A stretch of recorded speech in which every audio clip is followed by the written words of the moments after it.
Euzu billahi mineşşeytanirracim. Bismillahirrahmanirrahim. Elhamdülillahi rabbil alamin. Ves salatu vesselamu ala Resulina Muhammedin ve ala alihi ve sahbihi ecmaîn. Aziz ve muhterem kardeşlerim, Rabbimiz Celle Celaluhu ve Tekaddes Hazretlerinin izniyle Ebu Leys Semerkandi Hazretlerinin yazmış olduğu Tembihül Gafilin adlı eserimizi İhlas bölümünden okumaya devam ediyoruz. Dersimiz bir hadis-i şerifle başlayacak.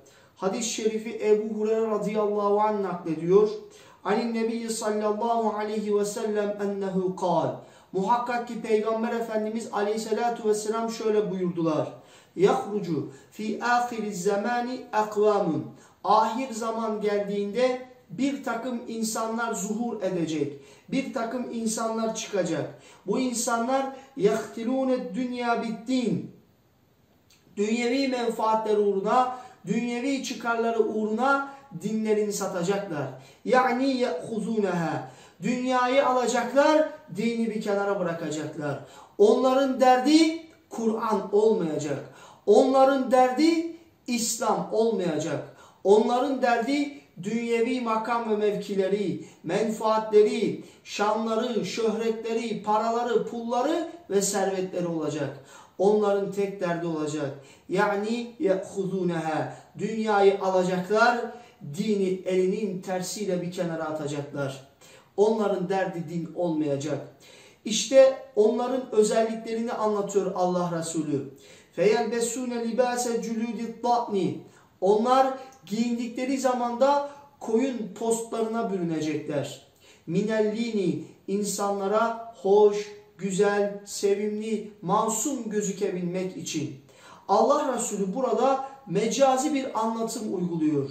Yani kainatın sultanı diyor ki, sizler bir koyuna dışarıdan baktığınız zaman da nasıl ki masum ve zararsız duruyorsa, bu insanlara da baktığınızda diyeceksiniz ki ne kadar masum bir insan, ne kadar zararsız bir insan, bunlardan kimseye asla zarar gelmez. Bu şekilde söyleyeceksiniz diyor. Onların dış görünüşleri böyle olacak. Beyefendi bir duruşları olacak. Allah Resulü devam ediyor. Ve elsinetuhum ahla mine sükkeri. Onların konuşmaları şekerden daha tatlı olacak. Baldan daha tatlı olacak. Yani onlar konuştukları zamanda insanlar hayran kalacaklar. Onlar konuştukları zamanda insanlar etkilenip tesirlenecekler. İşte böyle insanlar çıkacak ahir zamanda. Devam ediyor.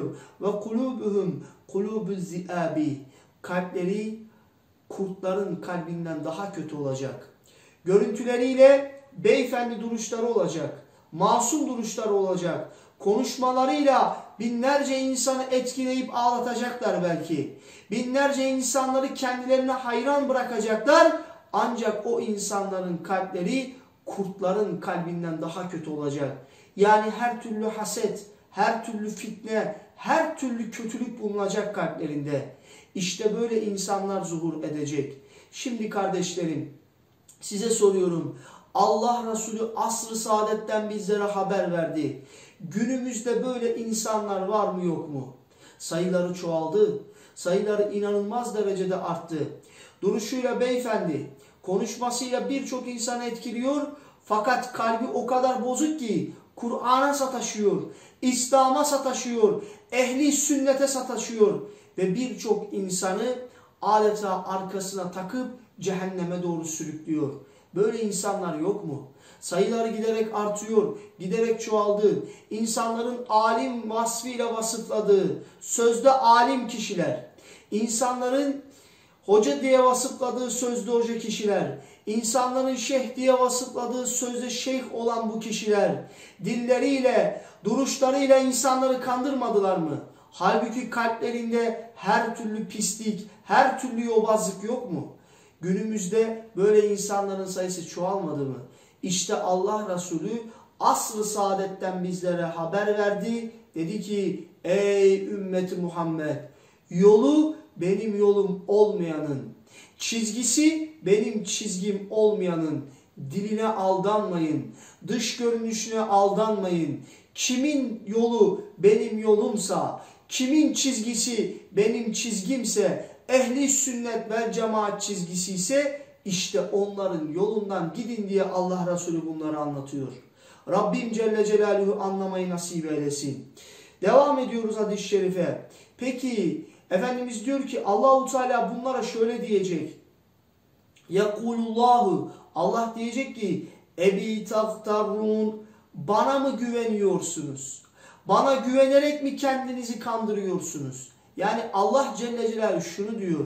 Sizler dış görünüşünüzle beyefendi duruyorsunuz. Konuşmalarınızla insanları etkiliyorsunuz. Ama ben sizin kalbinizdeki ehli sünnete olan düşmanlığınızı, Kur'an'a olan düşmanlığınızı, İslam'a olan düşmanlığınızı biliyorum. Ben sizin kalbinizdeki fitneyi biliyorum. Bu halinizle mi sizi cennete sokacağım? Bana mı güveniyorsunuz diye Allah Celle Celaluhu. Ve devam ediyor.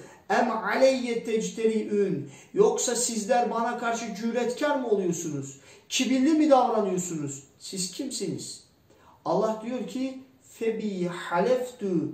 Kendime yemin ederim ki le eb'asenne ala ulaike fitneten.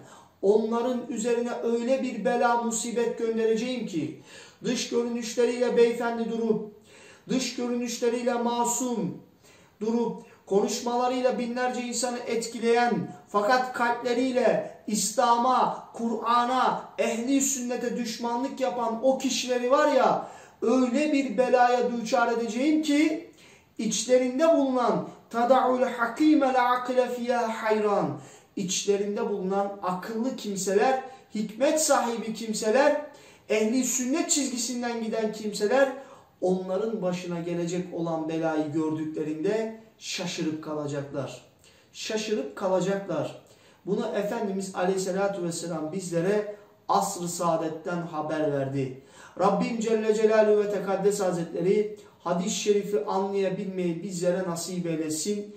Rabbim bizleri ehli sünnet düşmanı olan, Kur'an ve İslam düşmanı olan insanların şerrinden muhafaza eylesin. Dersimiz burada tamam olsun inşallah. Velhamdülillahi Rabbil Alemin. El Fatiha.